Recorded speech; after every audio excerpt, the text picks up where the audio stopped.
We're going to transition now into our next presentation. Many of us will exit the stage, and I'll actually turn it over to Don. He's going to introduce our next presenter and the next presentation. So, Secretary Ray. All right, I'm ready. So where were you 5 years ago? 5 years ago, I was putting hot dogs with green fees in order to try to create some demand at the golf course.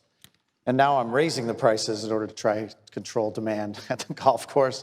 I think 5 years ago, I was doing individual lessons, trying to make $1 a minute. Now I'm trying to be the PGA Modern coach and do practice sessions so I can take a better use of my time and make more money and have more flexibility. These are things that have changed over the last 5 years.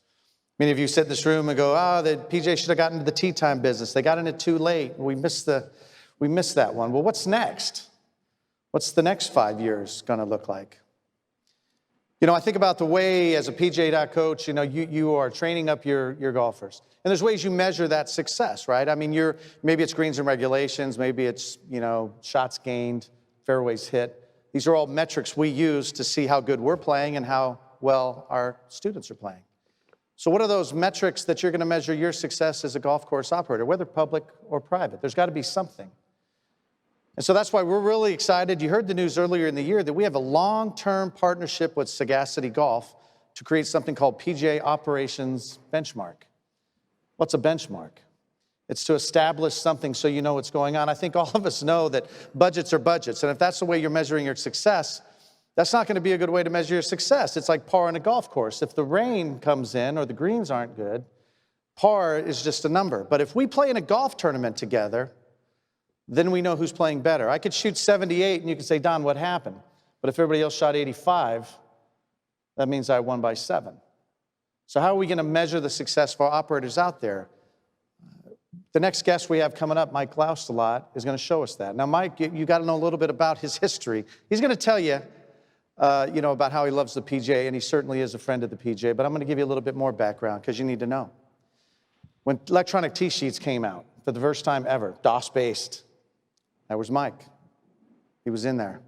When tee sheet systems were now available to tee time providers or even hoteliers or packages, that was Mike with the Golf Digest, I think it was the informational systems back then, the GDIS. He was there. When Golf Now started, he was one of the founders. It started as Golf 10 in Arizona, turned into Golf 602, turned into Golf Now, and then was sold to the Golf Channel. I joke with Mike that back then he was on the dark side of the force, but I needed him on the good side of the force. Well, Mike is now on the good side of the force. He started something called Benchmark, and then he teamed up with Brett Darrow, and now they started Sagacity, which is a tool that's going to help everybody in this room measure their success. So imagine me, or imagine yourself looking at that PGA Tour leaderboard, and it says Titleist next to the players that play that ball. What if there was a leaderboard in your competitive rate set, anonymous data, but it showed PGA next to each anonymous golf course of who was doing best in that competitive rate set, in that tournament, at that time? This is the future. There is no doubt. So it's my pleasure to bring up to the stage a definite friend of the PGA of America, Mike Loustalot.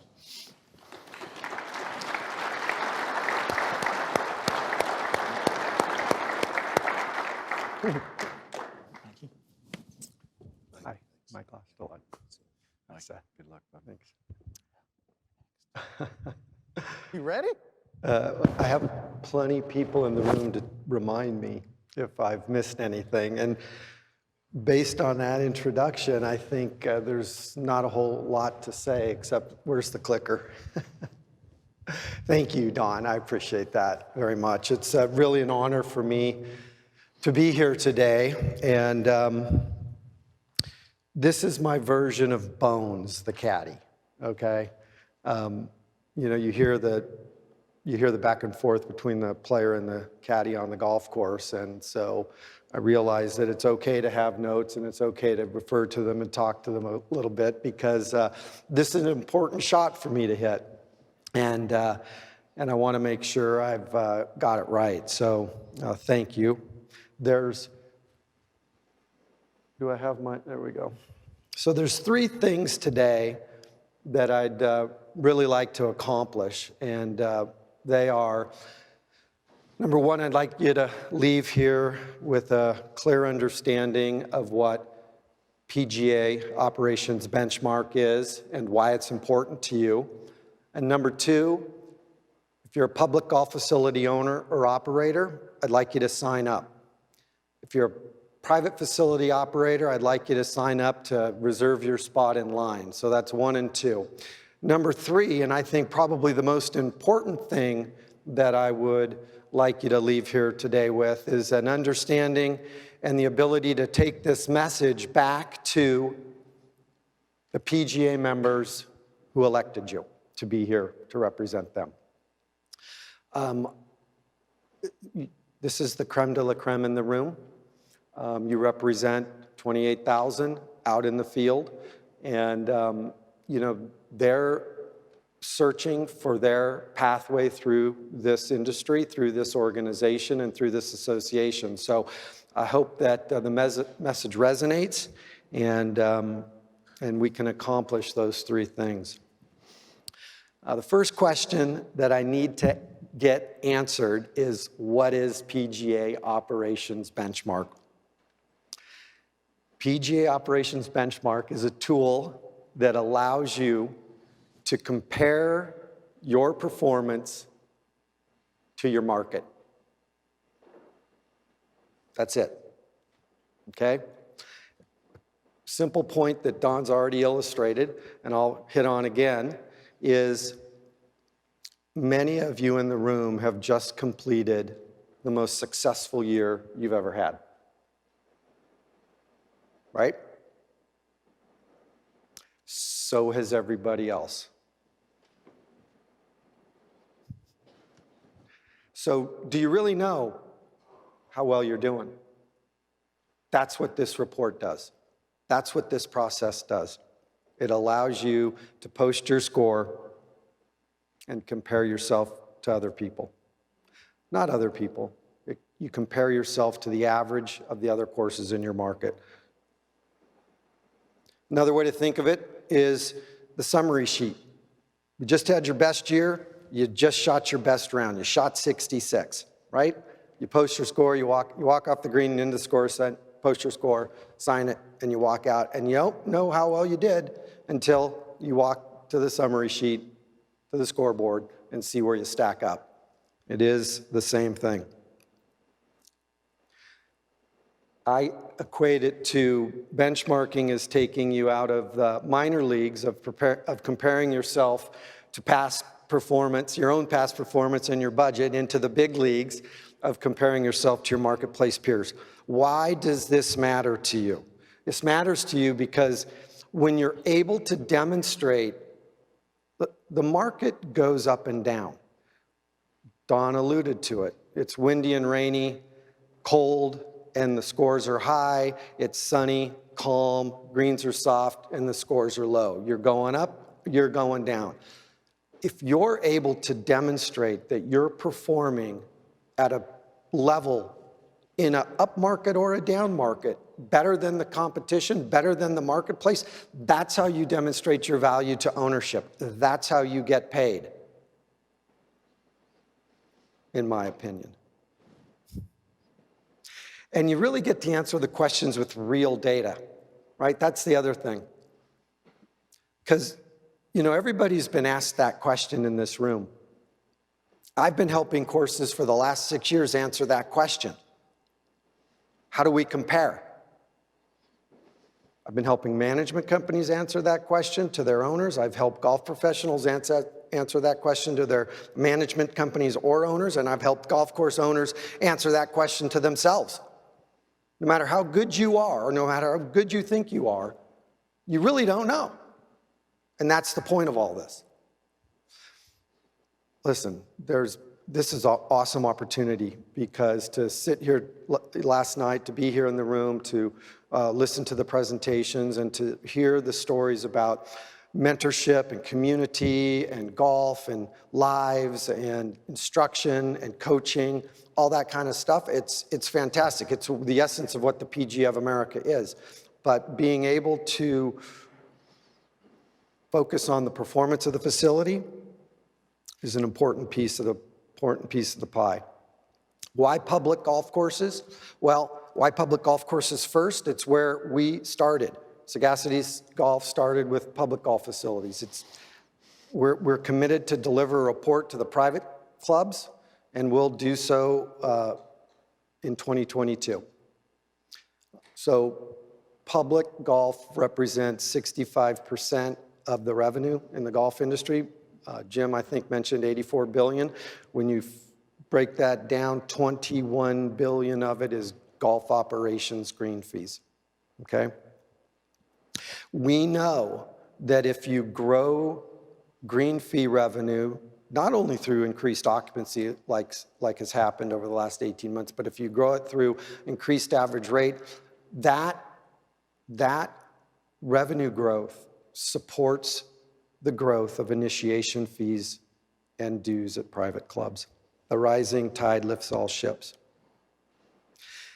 The other reason we start with green fee revenue as the lever to pull is because green fee revenue represents the majority of the revenue at almost every public golf course in America, right? And an increase in green fee revenue drops most all to the bottom line. Talked about working harder or smarter versus harder. One of the things that we've uncovered in our analysis is 50% of your green fee revenue comes from 20% of your hours. Okay? 50% of your revenue comes from 20% of your hours.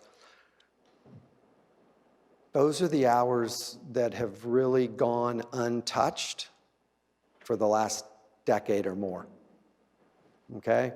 If you can, and we think there's a $1 billion opportunity for this sitting right there in plain sight. Okay?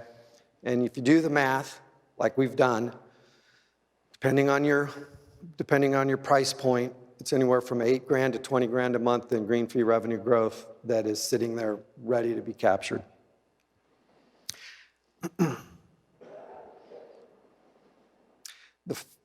The forward-thinking early adopter PGA golf professional knows this, and the ones who embrace it are going to realize it too. It's happening. It's happened already. We're already working with, hundreds of golf courses. It's happening today, and it's going to happen for any of you in the room who pick up the ball and run with it. 66. How am I doing so far? Awesome. Okay. Don and I have known each other quite some time, and we've worked together a lot, and I'm comfortable being with him today, so thank you. And I promised you I wouldn't talk much. So 66, right? We talked about 66 being a great score. Wait, pause.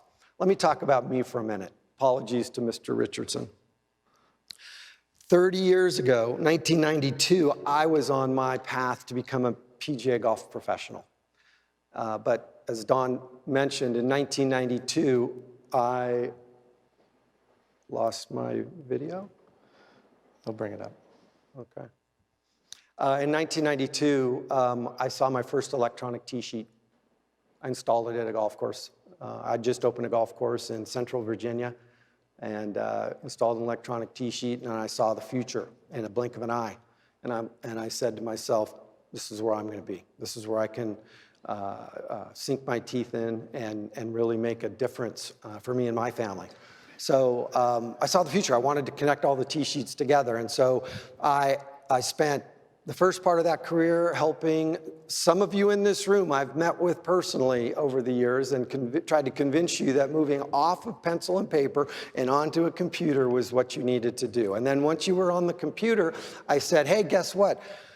You guys need to connect your tee sheets to the other sources of demand in this market, whether it be the hotels or the golf packagers, just like Myrtle Beach, right? Did that. I then helped many of you, most of you, and almost all of you by now, connect your tee times to the internet. And so that was part of the process. And then I find myself here today after spending 6 years of of really digging into the data and trying to help golf courses understand really the power that you have. Trying to help the PGA golf professional understand the power that you have. You feel like you've ceded that power, but I've spent these last 6 years trying to explain to you, show you in black and white that you still have the power. And it's just about understanding your data and making it a fair fight. 66 also represents the amount of years my family has been a member of the PGA of America. So I understand what it's like to grow up in the household led by a PGA member. And it's awesome. I do know about those long days. I know about early mornings and late nights. I know about weekends and holidays. I know the sacrifice. So there's really no, it's like this is almost, it's coming full circle for me to be here today speaking to the delegation, speaking to the PGA members. There's nothing I'd rather do than try to help make your life better, because that's what this association did for my dad and his family and me. So thank you. Had I had a chance to write a memo in 2008, and it would have been titled, the memo would have been titled Third-Party Marketplaces. You might know them as Golf Now or teeoff.com or Supreme Golf or any place, any third-party market provider. So the memo to the industry would have been a third-party marketplace, and the content of the memo would be use them as a new customer generation tool. Just like Expedia did for hotels, just like hotels.com does. Anytime you go to a hotel and you've booked through a third party, you typically are asked at the counter, would you like to share your email address? Because I can contact you in person. So the memo was third-party marketplaces. The message is use them as a new customer generation tool. Unfortunately, I never got to deliver that memo. Okay?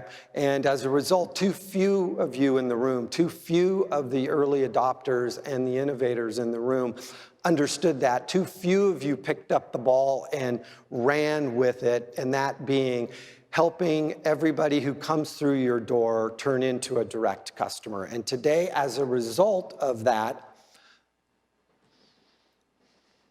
many PGA golf professionals, many golf course operators consider the third-party marketplace as their only distribution channel for tee times.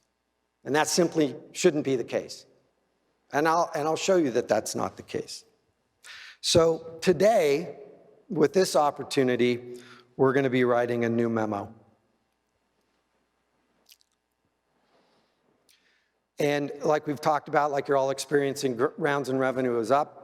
Demand for golf has never been higher. Don cited, I think you guys cited a couple of stats.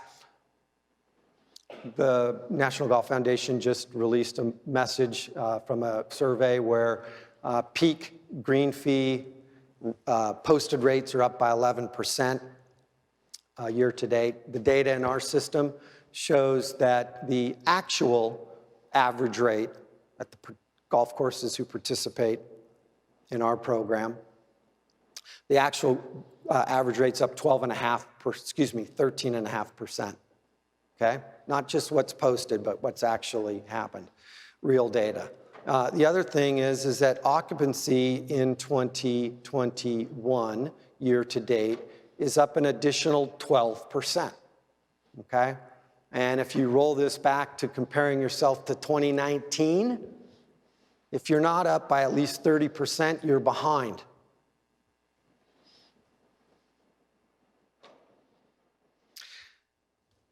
So the people who subscribe to Benchmark, the people who participate in the program, the PGA golf professionals, the innovators, the forward thinkers, they already get this. They understand this.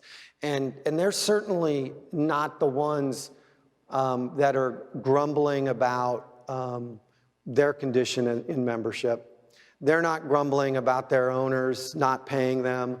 no too few job opportunities.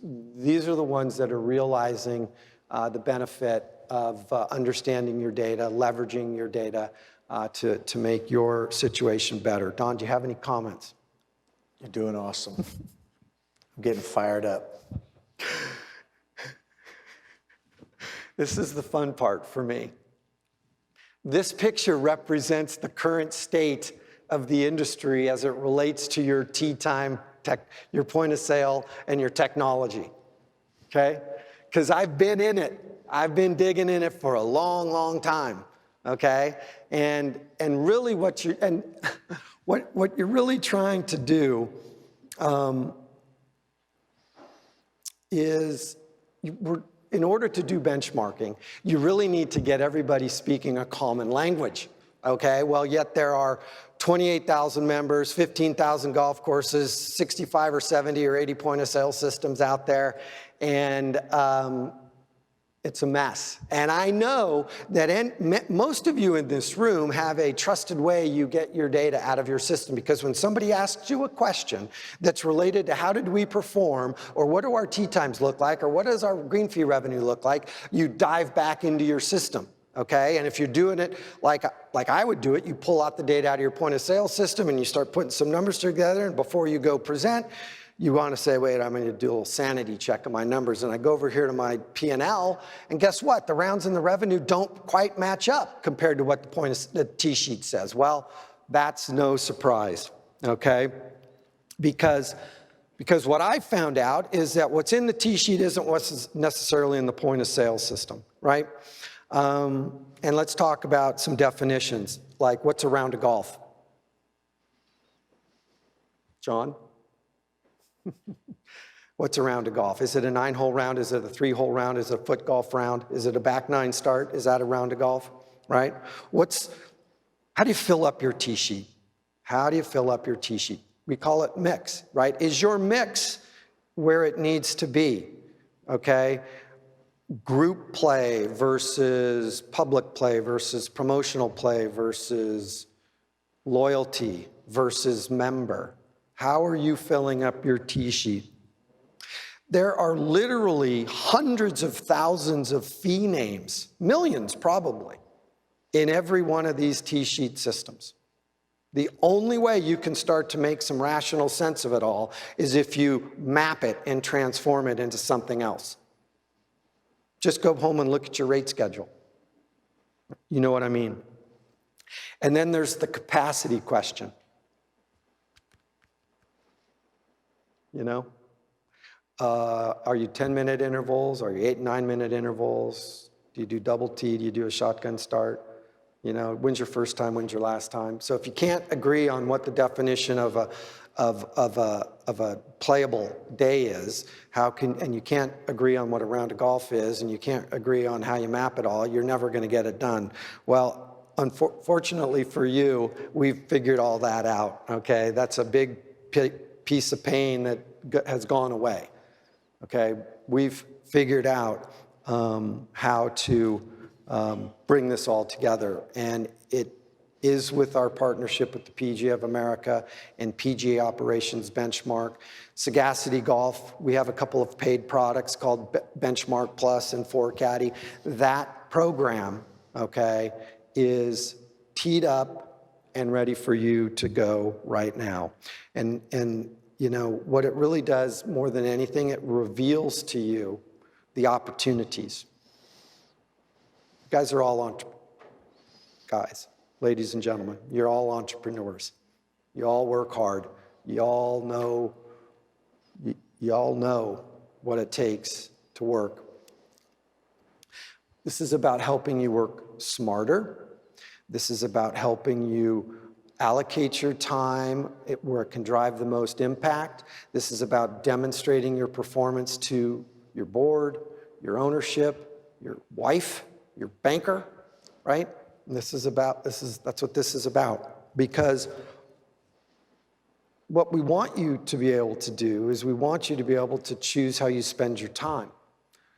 We want you to be able to spend more time with your family. We want you to be able to walk the line like Don says. We want you to be able to teach. That's why you all got in this business in the first place. And what we want to help you do is make you more efficient. So, PGA Operations Benchmark, the data you share, you own. You own it. And the only way it gets seen, it will never be seen by anyone in the PGA, okay? Your individual data, you own it, and will never be shared with anybody in the PGA of America. And the only way it's displayed, when it's used in a report, is when it's part of a group of at least 5 other courses and the data is averaged together. Okay, so there's no way for you guys to get around the table and figure out A, B, and C, and D and figure out the guy who's not, or gal who's not in the room. So it's private, you own it, that's non-negotiable. Super easy to sign up. Go to a web page, answer a couple of questions, plug in your member number, and hit the submit. We're gonna call you and we're gonna track you down and get you over the hump. We onboard you. It's easy to participate month in and month out. Some of you, it'll be as easy as signing an interface authorization form and we can pull the data automatically every month. For others, it could take up to 30 minutes a month to participate. It'll be well worth the time. Not only are we going to be touching green fee revenue in this report, but we're going to be touching all the revenue centers that come out of your point of sale system. And really that's just the beginning because it's also about building a new community of leaders in this organization who want to understand those financial metrics of the demand and supply of golf, right? Golf is like hotels, golf is like airline, golf is like car rentals, golf is like salons, golf is like bowling alleys, right? It's got this fixed capacity, expiring inventory that needs attention. If you don't do it, somebody else will. And there's $1 billion on the table.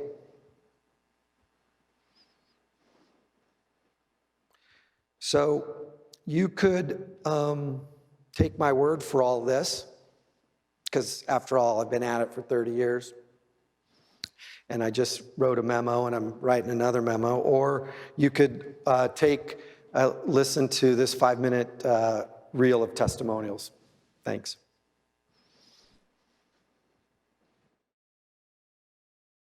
For us in the hospitality industry who work with resorts, hotels, we know that the STAR report is very instrumental in how these resorts are run and how they recognize their success and failures and compare themselves to their competitive set. Golf is no different.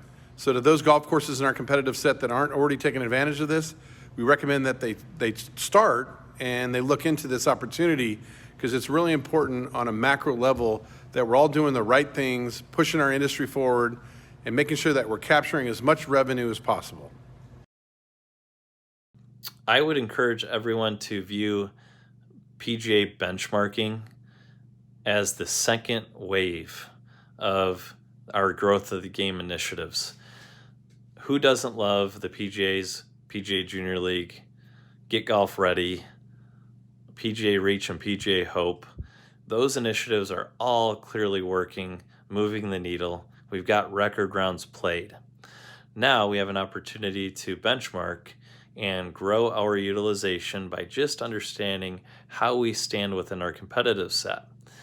You can share that information with everyone on your team, make sure everyone's rowing the same direction, and when you capitalize on the additional demand by maximizing your revenue, now you can put money back into your facility, course renovations, clubhouse renovations, staffing levels, training opportunities, whatever those upgrades might be, those will keep guests playing more and more golf. The owner of Coyote Lakes has always been very private and reluctant to share rounds and data information.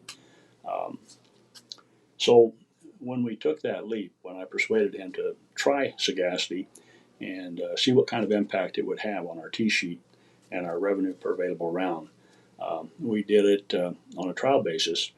And I would say at that time I had talked to Scott Scherger at Gold Canyon, and both of us noticed the same thing, that the revenue per available round was going up. And we both attributed that to participating with Sagacity and that dynamic pricing tool. Today, when we talk about sharing this information, it's no longer an issue. You know, in the old days, there was a lot of guessing going on. We were hoping we knew what our competition was doing. And as far as the data, we were really guessing on performance from our competitors, and also spending enormous amounts of time with the data at our facilities, mining that data, pulling that data out in a way that we thought was useful. But now with the benchmarking, we're able to get that data really just instantly and exactly the data we want. And it allows us to really focus on these key performance indicators so that we're putting our energy towards the things that really matter. The result of that is that we are just more profitable at the end of the day. Who knew that we would be practicing this for a good 3 or 4 years and practicing how to set the right pricing and design our strategy for our golf course for pricing before COVID hit. So when COVID hit and demand just went through the roof, we were really ready. Literally the first day, we were ready to get our pricing in the proper place so that we could be as profitable as possible. And of course, the result of that has been certainly it has improved our income at our facility and for me personally.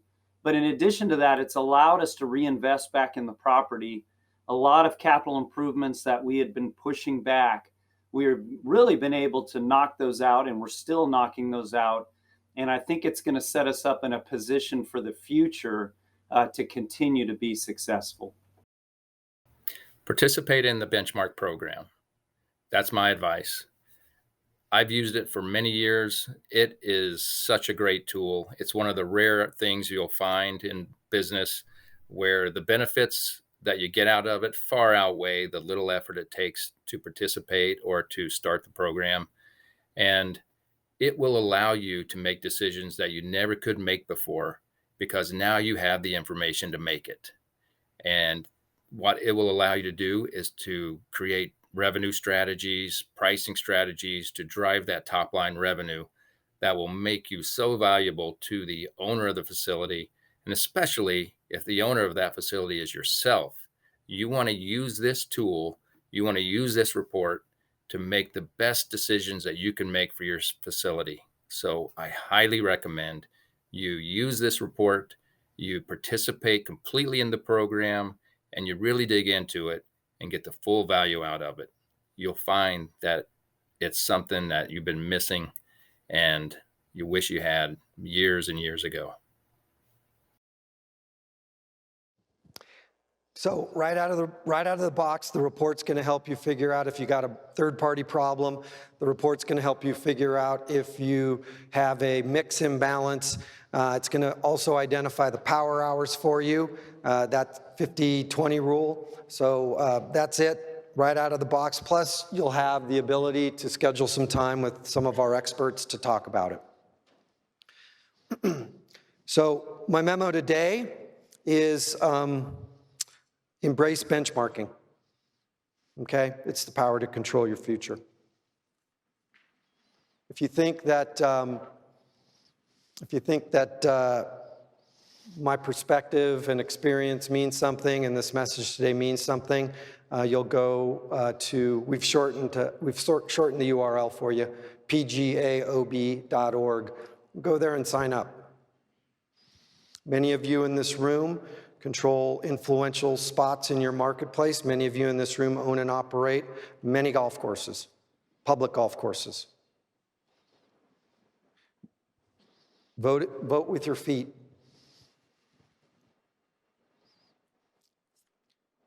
We'll be at the PGA show for a couple of education sessions.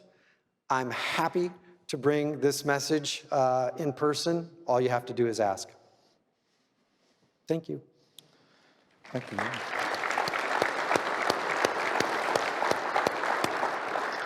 You know, Chris Runyon, he made the statement last night that he gave them the door, but they had to walk through it.